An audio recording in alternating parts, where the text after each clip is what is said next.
পশ্চিমবঙ্গের বাসিন্দারা জানেন কি আমাদের রাজ্যে মুসলিম জনসংখ্যা কেমন?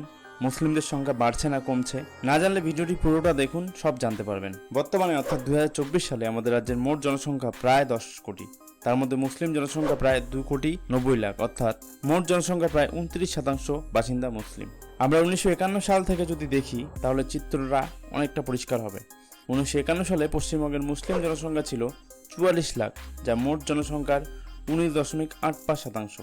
1961 সালে পশ্চিমবঙ্গের মুসলিম জনসংখ্যা ছিল 55 লাখ, যা মোট জনসংখ্যার প্রায় 20%। 1971 সালে এ রাজ্যে মোট মুসলিম জনসংখ্যা ছিল 79 লাখ, যা মোট জনসংখ্যার 20.46%।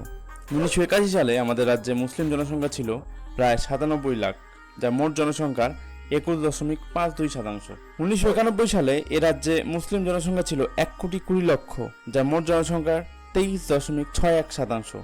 2001 সালে আমাদের রাজ্যে মুসলিম জনসংখ্যা ছিল 1,42,00,000, যা মোট জনসংখ্যার প্রায় 25.25%।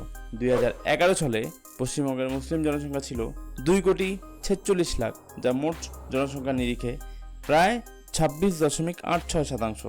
এবার আপনাদের কাছে এটা পরিষ্কার যে মুসলিম জনসংখ্যা আমাদের রাজ্যে ধারাবাহিকভাবে বৃদ্ধি পেয়েছে। রাজ্যভিত্তিক অনেক আলোচনা হলো, এবার নজর দেওয়া যাক জেলাগুলির উপর।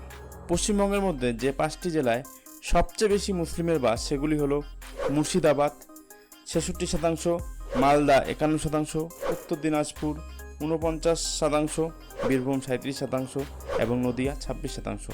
অন্যদিকে যে 5টি জেলায় সবচেয়ে কম মুসলিম জনসংখ্যা সেগুলি হলো দার্জিলিং 5%, পুরুলিয়া 7%, বীরভূম 8%, পশ্চিম মেদিনীপুর 10% এবং জলপাইগুড়ি 11%।